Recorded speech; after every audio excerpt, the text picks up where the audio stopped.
All right, we're live post-game now as Alabama has concluded. We're in Auburn tonight. Taylor outside of Neville Arena. I'm inside Neville Arena where Auburn has won 67-60. That is as expected. Maybe not what is expected, little T, is what has gone on in Columbia, Missouri, where Alabama has been beaten again tonight, following up the loss that they had to Auburn over the weekend. They have now dropped another one in the SEC. They were the underdogs tonight, but Missouri beat them 110-98. And I'll ask you initially just your thoughts on the fact that Auburn now has a 2-game lead in the SEC race. That was something that Bruce Pearl behind us here just got asked by Andy Burcham on the postgame show as that game was winding down. And he said, well, I don't know if Florida loses again. We got to just worry about Auburn and taking care of Auburn. But all of a sudden we sit here now with Auburn beating Alabama last week, Auburn winning tonight, and Alabama losing again, that Auburn's in control of the SEC race with a gap now.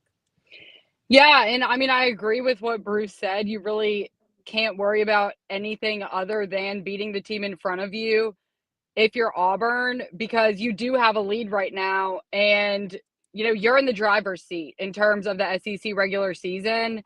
So beating the team in front of you is all you can do. Whatever else plays out, but you're in the driver's seat. So I'm sure what they're telling the team is to take things one game at a time, and that's really all you can do. We'll get to the action here later on, but we'll start with it's not an upset because Missouri was the favorite, but it is the 15th ranked team in the country beating the number 4 ranked team in Alabama 110-98. And my first big concern is that it was a 12-0 start, 12-0 Alabama over Missouri. 12-0, just like it was 9-0 Auburn over Alabama. And Taylor, that's back-to-back games now where Alabama has not led for 1 second. They went 40 more minutes tonight and never had the lead in Columbia. And as you and I were talking earlier, there is some concern now about this team coming out of the locker room and trying to get off to a quick start. Yeah, and I obviously wasn't able to watch any of the game, but I'm looking at the box score right now. And what stands out to me is the fact that Mark Sears scored 35 points in this game. And something that we've talked about, all season is the fact that Alabama is elite offensively. They have shown time and time again that they have the ability to put up massive numbers. But defensively, you can score 98, but when you give up 110, the defense has been the question all season for this team. Yeah, and it was tonight. Again, I mean, 110 from Missouri as they go out and shoot 60% from the field, 39% from three. They were 9 of 23. You're lucky there. 47 free throws. But as everyone is talking about in the chat, turnovers in the first half. And that's where you dig yourself into a hole. They had 10 turnovers in the first half again tonight. And that's where they dug themselves into a hole. Andrew the GOAT, what happened to this Alabama basketball team? I said it after the loss to Auburn. It was going to be hard to come back and get ready for this game. I just know me personally. I felt a little blah and drained after that loss to Auburn on Saturday, on Sunday, even a little bit on Monday. And, then they're traveling on Tuesday, and then they're playing a really good Missouri team who's great offensively, efficient, energetic, high scoring. They really play a lot like Alabama plays. And then you go in there and you get off to a sloppy 10 turnover start. That's not a way you end up winning basketball games. Landmine Believer, who I think is a Bama fan, disastrous defensive effort and another slow start. We let Auburn beat us twice. That's what I was just saying there, Landmine Believer. I believe you, man. I do feel like there was a little bit of a hangover coming out of the locker room that you end up, you got to get this one out of the system. And Missouri may have been, I know they're the 15th team in the country and it was on the road, but with the schedule you still have ahead of you, I mean, that Mississippi State team is good. That Florida team is great. That Tennessee team is great. That Auburn team is great. And then Kentucky coming to your place. I mean, dang, the schedule down the stretch. There's no place to get healthy, little T, in this ending schedule for Alabama. And now they've lost two in a row. And I really believe, and I want your thoughts on this. I really believe the SEC championship is off the board for Alabama. Now it's about what can you do down the stretch. Try to hold on to that number one seed. I don't think Alabama can fall below a two, but you can't limp into the NCAA tournament. You want to win some of these big games down the stretch against quad one teams and go in with the right mindset. The what we've seen the last two games isn't the mindset that's going to help Alabama get out of that first weekend. I'd love your thoughts on that. Yeah, something that the first thing that I thought of actually after looking at the score after the Auburn game ended was Nate Oats, ever since the game on Saturday ended, was talking about what happened last year. And he said, I was disappointed in the leadership last year after a very similar situation. College game days in town. You end up losing, an emotional game that has a lot of excitement and a lot of attention revolving around it. And then you let that drag over to game number two. And he said, because he was asked about bouncing back after an emotional loss like that. And he said, I'm leaning on the older guys in this room, the guys that were here last year and experienced what happened, as well as the guys that have transferred in that have leadership roles on this team.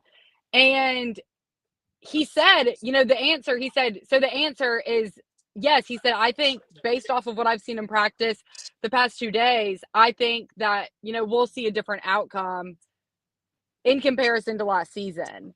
Now, you're going to be leaning even harder on the seniority on this team, the older guys on this roster, to keep everyone's head on straight, because like you said, you have there's no get right game. You got to create your own get right game.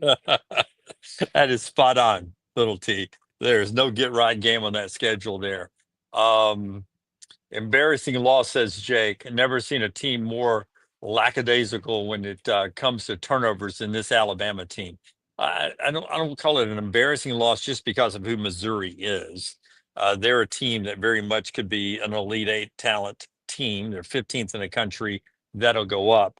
But I will tell you, 12 steals, 14 turnovers, and Missouri had 12 steals. Now, you're a Ken Pom geek, Taylor, so you know that Missouri's a top 5 team when it comes to stealing the basketball. They're really good at that. But the 12, I mean, you get your pocket picked 12 times. That's an embarrassing number tonight for Alabama. Missouri led by as many as 20.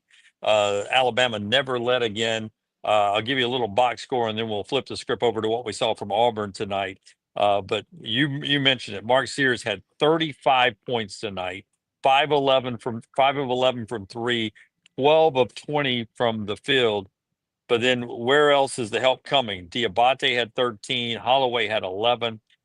He was 3 of 6, 4 of 8, only put up 8 shots. Maybe he needs to shoot more. Youngblood had a horrible night shooting. He was 3 of 11, 1 of 7 for 3. Nelson did not attempt a 3-point shot. I don't know where he's been lately shooting threes. 3 of 5 from the field for only 8 points. Grant Nelson only shot 8 times all night long. Is that right? Nope, excuse me. He only shot 5 times tonight. He only shot 5 times tonight. It's what Grant Nelson shot for 8 points. Grant Nelson is one of your workhorses. He's only shooting the ball 5 times, and then he's only getting 3 rebounds. They didn't rebound the ball well tonight. And just not a whole lot you say. Bad loss on the road at Missouri. I'm not going to go embarrassing there. Some comments on the Alabama game, and then we'll jump in to the Auburn game here this evening.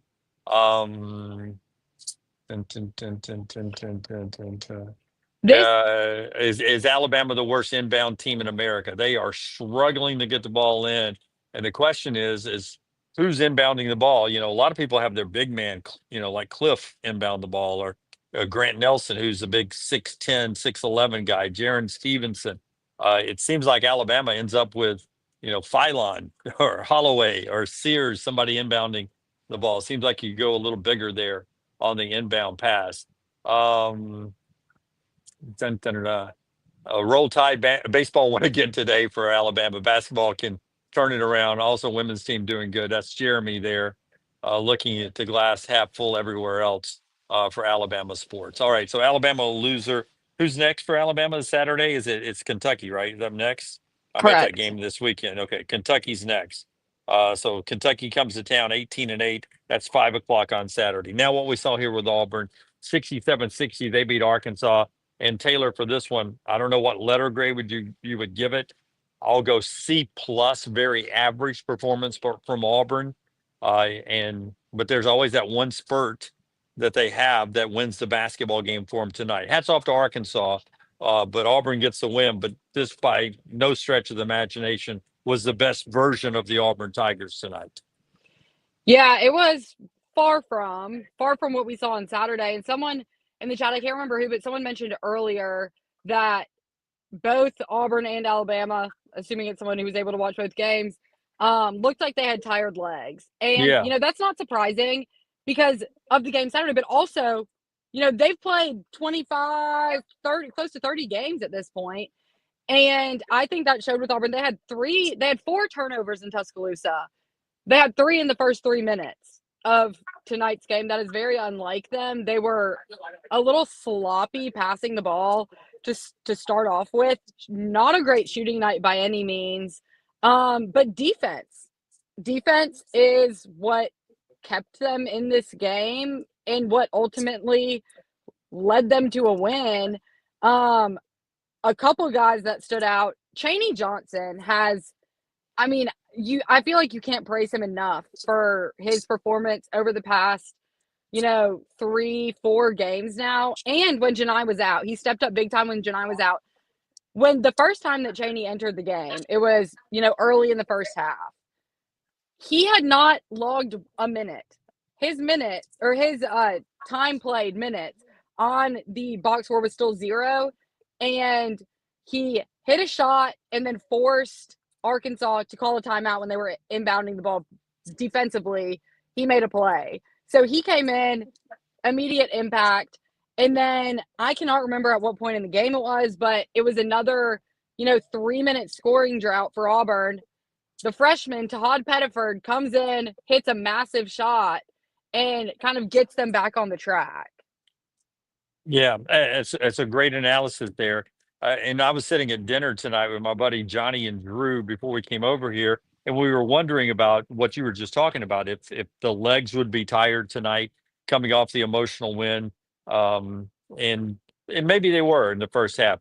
I think it really showed up when it was sloppy in the first half. There was a I'll call it a 10 minute. I don't have the actual number of minutes, but it felt like about a 10-minute span in the first half where they had 7 turnovers, which is just so uncharacteristic of Auburn basketball. And it didn't look fantastic at times, but early on, Denver and Miles hit some shot. But in the end, Chaney Johnson and Johni Broome were fantastic. And when you look at the final numbers, Johni had 16, Chaney had 14. One of my favorite moments in the game was in the second half when Chaney is backing a guy down, and then he throws a pass, just really short pass to Johni Broome, who grabs it, puts it in for a nice little dunk, a little 2-point play, a little give and go from Chaney and Johni. And those two are really building their chemistry and starting to work well together.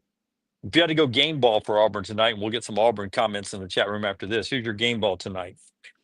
I feel like I have to go with Chaney Johnson, which might be surprising. He was 0 of 2 from 3, 6 of 13 from the field, 2 of 3 from the free throw line. He didn't have any turnovers. He had 6 rebounds.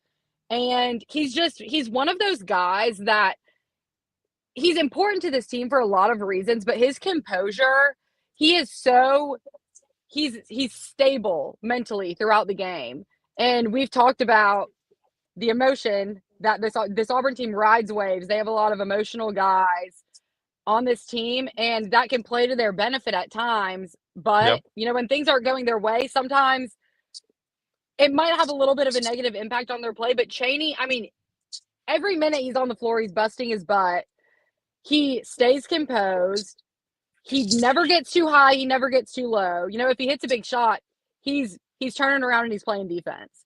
And having those guys that you can rely on to hit shots. Now, his mid-range jumper is, I mean, he has not missed many of those recently. And he's trusty. He stays composed, and that's something that, you know, this Auburn team needs an anchor every now and then. And I feel like he's been that for this team over the past few games. Cody says rough 3-point night for Auburn. They were 4 of Very. 24 from 3. Those things were rattling in and kicking out. They didn't hit one in the second half. Yeah, Bruce said it. He goes, those are shots we usually made. Let's see here. Somebody wanted my sizzling hot take on Chad Baker-Mazara. Oh, here we go.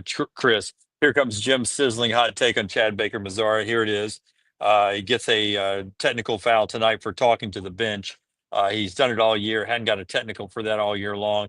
That was totally a makeup call for the big guy, Big Z, leaning over and getting a technical to Chaney. I told everybody up here that when they gave the tee to the big guy for leaning over and taunting Chaney after the block shot, I said, you watch, there'll be a cheap technical coming back the other way eventually. And it didn't take long before they teed up what shouldn't have been a tee. All that talking goes on all the time. I know some of you say you should shut up and play, but that wasn't a situation that warranted a technical foul, in my opinion. I don't know about you guys. No, the bench, that whole bench area was getting very. Cal was on the court half the game, it seemed like. And I think Chad was over there, put him in that situation. He's probably going to get a little bit riled up. And I mean, it is what it is. I thought it was a weak call also, but I mean. I do. When you got 11 guys talking to you, you're going to talk back, and it's happened all season long, and they don't call that usually. It was just totally a makeup call. Versiglio, Auburn and Alabama had Saturday night, Sunday, Monday, and Tuesday to rest up for tonight. I don't think you get it, man. You play all these games, you just can't be at your A+ 100% level for 30 games over the course of November through April. You just can't. You don't have your you just don't have your A game over the course of a season. And I know you think, well, you had all this extra day to rest because you didn't play on a Tuesday. I'm telling you, mentally, it was more mental than it is physical, that by the time you get out here and play, I mean, as beautiful as this place is, Taylor, and as awesome as this place is, the atmosphere was a notch down from where it was on Saturday, because that was 1 versus 2. And I don't think there was any way Auburn was going to come out and play the game they played in Tuscaloosa to kick Alabama's butt on Saturday, and they didn't. But they still won the game by 7, and there's no harm, there's no shame in that. I think great teams win games when they play like they played tonight. And you admit this was not anywhere close to Auburn's best game, right?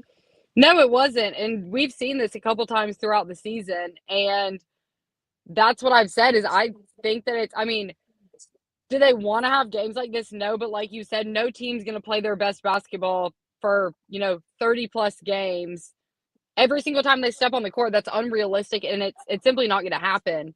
But I think that there's a lot of value in finding ways to win ugly games, to win rock fights. The Tennessee game, that was down to the wire. And I think being in those situations, is it ideal? No. But I think that there's value that can come from it. And there's a lot to be learned, because you have to keep your composure. And I think Tahaad has done an incredible job all season of hitting shots when, Auburn's on a little bit of a scoring drought, or just in critical times when they need points scored badly. And so it's going to happen. But, my takeaway from it is they haven't played their best basketball for, a number of games throughout conference play. And besides the Florida game, they're still winning. And I think that's where their defensive effort comes into play. When the shots aren't falling, they still play defense. Yeah, 67-60. So that was a defensive effort. AJ says he undersell the Bruce and Calipari rivalry. It's insane. Bruce Pearl, John Calipari, they've been doing this for a long, long time, all the way back to Tennessee, Memphis, Tennessee, Kentucky, now Auburn, Kentucky. Stephen Pearl was on our show this week, and he said he 100% agrees with what Ryan said on the show, Ryan Brown, that Calipari's probably faced Bruce more than any other coach has faced Bruce Pearl. And there's something Calipari has a good plan against Bruce's plan usually. And Calipari's the last guy to win in this building, in fact, before Florida did it. Florida won this year. Before that, it was all the way back to Calipari in Kentucky last year. So Cal's pretty good against Bruce, and it made it tough on him tonight. Congrats to Missouri from Andrew. Bama didn't play bad defense. They just hit shots all night long. Back to the Alabama loss. Maybe Oats switched to Evian water. This some BS. Zach doesn't like the way the Tide's playing right now. So Alabama loses at Missouri. We started off the show with that. Auburn wins here at home against Arkansas. We get to some more games this weekend, more home games. 5 games to go in the SEC race, where Auburn now has a 2-game lead for the SEC championship. Final thought, Taylor, before we hit the road and head back to Birmingham from Auburn here tonight on this basketball evening. I have a question because Okay. I haven't been able to go back and look at what happened. What happened with Nate Oats and his clipboard and/or whiteboard? Oh, it was Sears had gotten a flagrant 1, it's called, but it's one of those breakaways where there's nobody between you and the goal, so you just sort of grab the guy to keep him from getting a breakaway, and they call it a flagrant 1. So in that situation, you get 2 free throws and the ball back. So at that situation, an assistant is handing Nate his board to draw a play up as they're coming over, and he is frustrated. So he, instead of taking the board, he just slaps it out of the guy's hand and knocks it down to the court, slams it down. And they go and review that. I don't know if the refs saw it or just reacted to it hitting the court. So they go and review it, and they charge a technical foul on Nate. So it ends up being 4 free throws and the ball back. They hit 3 of the 4, get the ball, score a 2. So it's a 5-point trip for Missouri there. And, that was Alabama cut it. What was the score when they cut it? They cut it 79-73 with just, down all night long by 20, and they cut it to 79-73. And then just like on Saturday, Missouri did what Auburn did. They went on a 9-0 run and put Alabama away. Anytime Alabama got close, Missouri did a 9-0, 7-0 run, just like Auburn did on Saturday. When Alabama would battle back, Auburn went on a 9-0, 7-0 run. And tonight it was the same way. If Alabama fought back to get it to 9 or get it to 7, next thing you know, it was a 7-0 run. It was back to 14 and 15 all night long. 2 frustrating games to watch if you're an Alabama fan, for sure.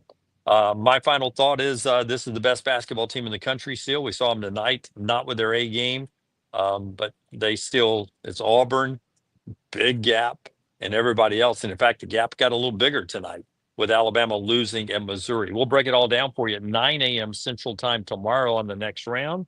Again, a lot more coming out. Forrester will have post game from Bruce Pearl right here at Next Round Live. Hopefully a little Nate Oats for you as well before you go to bed on all of our social media platforms. Taylor, drive safely, okay?